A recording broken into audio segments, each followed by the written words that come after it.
Welcome students, कैसे हैं आप लोग? होपफुली अच्छे होंगे। चलिए हम लोग स्टार्ट करते हैं फिजिक्स की न्यूमेरिकल पोर्शन को। जैसा कि पिछली वीडियोस में आप लोगों ने देखा कि एससी वर्मा के क्वेश्चंस को हम लोग सॉल्व कर रहे हैं। कॉन्सेप्ट ऑफ फिजिक्स के क्वेश्चंस को हम सॉल्व कर रहे हैं इलेक्ट्रोस्टैटिक्स चैप्टर्स के। जिन लोगों ने भी प्रीवियस क्वेश्चंस नहीं देखे हैं वो लिंक में जाकर के डिस्क्रिप्शन बॉक्स से देख सकते हैं। कॉन्सेप्ट रिलेटेड वीडियोस भी के लिंक वहां पर पड़े हुए हैं, आप वहां क्लिक करके उन वीडियोस को भी देख सकते हैं। चलिए आगे देखते हैं क्वेश्चंस को। आप हमारे चैनल से फिजिक्स, केमिस्ट्री, मैथ्स तीनों की वीडियोस को आसानी से देख सकते हैं। रेगुलर अपडेट्स आपको मिलती रहेंगी। इसके लिए आपको सब्सक्राइब बटन दबाना है और बेल आइकन को क्लिक करना है। नेक्स्ट क्वेश्चन देखिए, क्वेश्चन नंबर 11। क्या कह रहा है question? Consider a gold nucleus to be a sphere of radius 69 Fermi.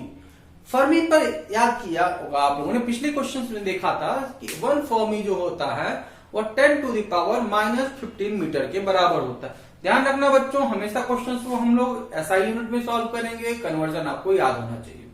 Questions का लेवल जो डिफिकल्ट क्वेश्चन आता है, कहा जाता है पेपर कठिन हो गया, सिंपल से क्वेश्चन है, केवल यूनिट्स का खेल होता है। बेसिक कॉन्सेप्ट को पकड़िए, कभी दिक्कत नहीं आएगी। क्या कह रहा है? 69 in which protons and neutrons are distributed. Question आगे देखिए। Find the force of repulsion between two protons which are situated at largest separation. देखो बेटा क्या कहा क्वेश्चन में, क्वेश्चन की लाइन बस अब यहीं पर है। देखो क्वेश्चन हमेशा कुछ ना कुछ कहता है, उसकी भावनाओं को सुनो, बहुत ही ध्यान लगा।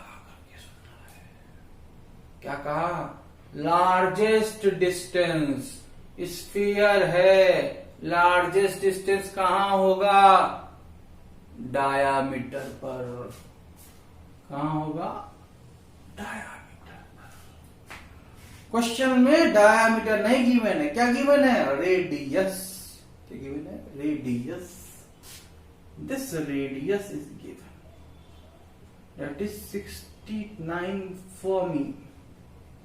तो लार्जेस्ट डिस्टेंस पर है अगर प्रोटॉन, दैट मीन्स यहां पर है, तो प्रोटॉन यानी चार्ज भी गिवन है। प्रोटॉन का चार्ज भी गिवन है। कितना चार्ज होता है प्रोटॉन का? प्रोटॉन का चार्ज होता है Q of proton 1.6 into 10 to the power -19 coulomb.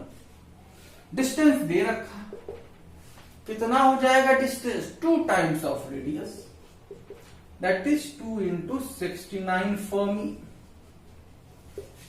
तो 69 into 2 कितना? 38, 138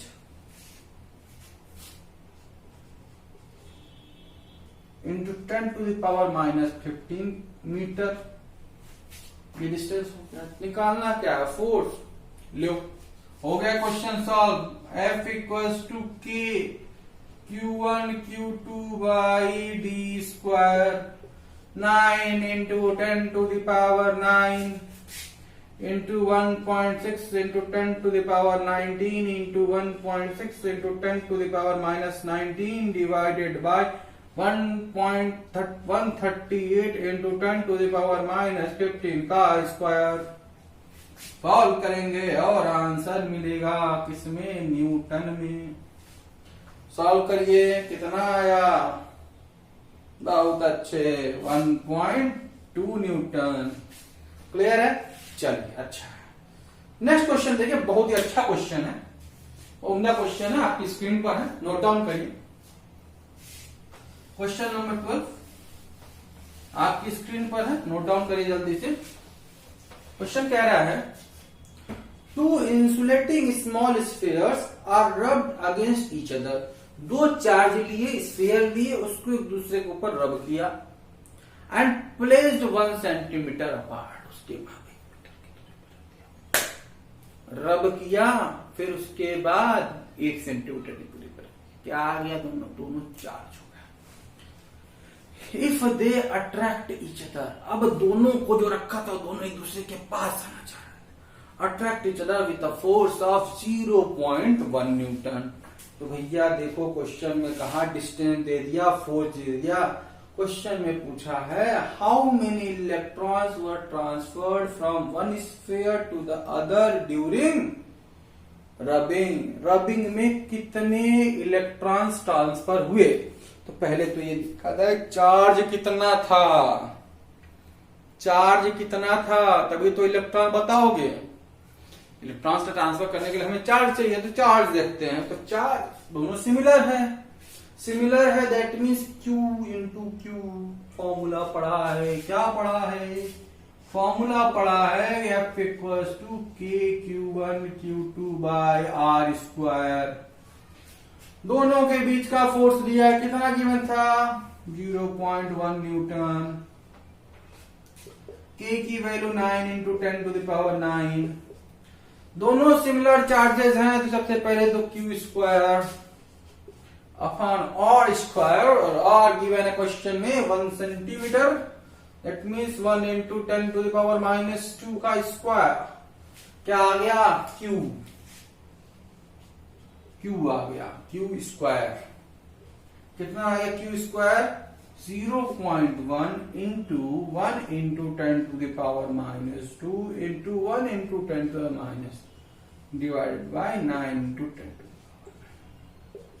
तो यहां से Q आ गई। Q की वैल्यू कितनी आ गई? स्क्वायर रूट ऑफ दिस, और जो कि आ गया 1/3 इंटू 10 टू द पावर -7।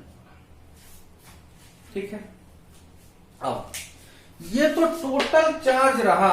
अब इसमें कितने इलेक्ट्रॉन, ये पता करना है।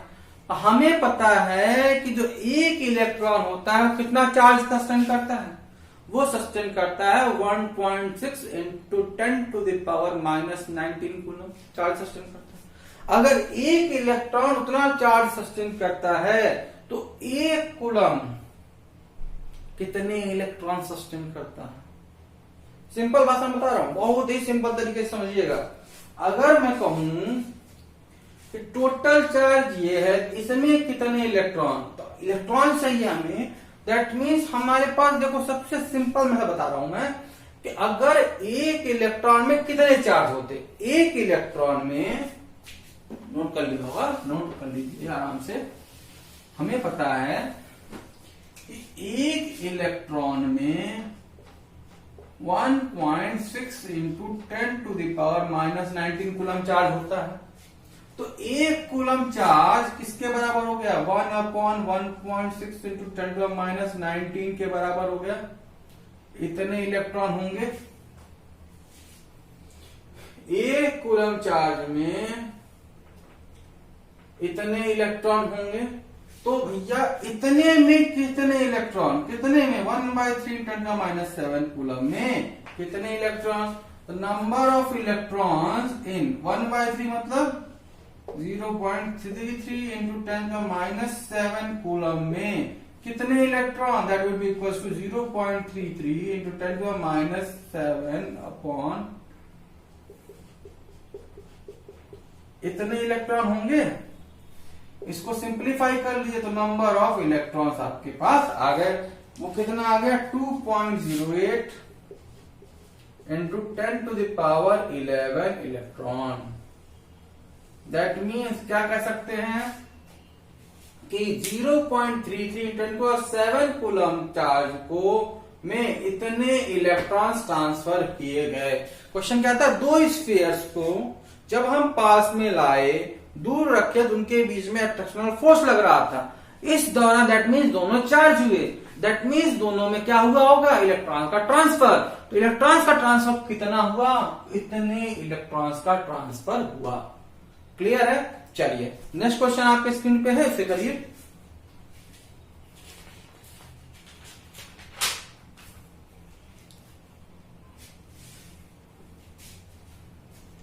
ये क्या कह रहा है? NaCl molecule is bounded by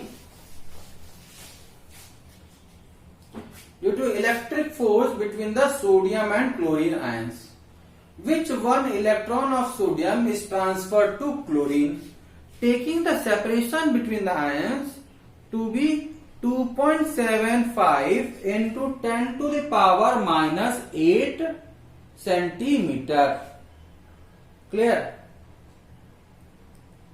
Now, चलिए, तो डिस्टेंस दे रखा है अपने पास, अभी तक हमें कल क्लियर हुआ कि डिस्टेंस दे रखा है 2.75 into 10 to power minus 8 centimetre, that is 2.75 into 10 to minus 10 metre, ये गिवन है। आगे क्वेश्चन में क्या कह रहा है, find the force of attraction, हमें क्या फाइंड करना है, force of attraction between them.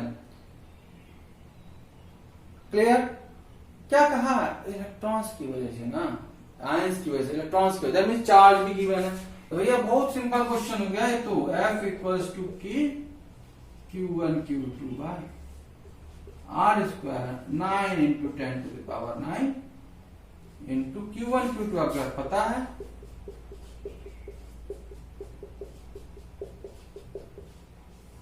Distance पता है, नेट फोर्स जो आयंस के बीच में, जो इलेक्ट्रॉन्स के बीच में जो अट्रैक्शनल फोर्स लग रहा है वो हमारा यहां बदल गया, जो कितने बराबर हो गया, that is 3.04 in 10 to minus 9 newton. Clear. Next question देखते हैं, आपके स्क्रीन पे है, find the ratio of electric and gravitational force between two protons. Ratio बताना है किसका, इलेक्ट्रिक फोर्स और ग्रेविटेशनल फोर्स। भैया इलेक्ट्रिक फोर्स मतलब क्या, K Q1 Q2 by R square. Gravitational force का मतलब 11th में पढ़ा था, क्या पढ़ा था, G M1 M2 by R square, यही पढ़ा था। जरा देखते हैं अपन को F ही पता है कि नहीं पता है, बिल्कुल 9 into 10 to the power 9। Charge पता है,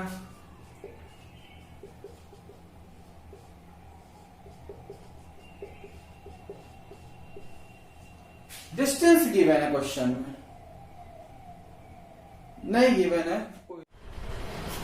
हम लोगों ने क्या देखा, यहां पर मास ऑफ प्रोटॉन आएगा, mass of proton 1.6 × minus 27 divided by R square. Question में गिवन था, हमें रेशियो निकालना है, Fp बाय Fg यहां से आ जाएगा। क्लियर है, ये आ गई आपकी वैल्यू। चलिए नेक्स्ट क्वेश्चन देखते हैं, आपकी स्क्रीन पर है, क्वेश्चन है,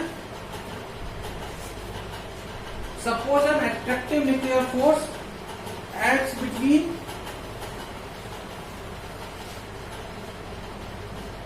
two protons which may be written as, एक फॉर्मूला दे रखा है क्वेश्चन में जो इस तरीके से वेरी कर रहा है, F equals to C into e की पावर माइनस K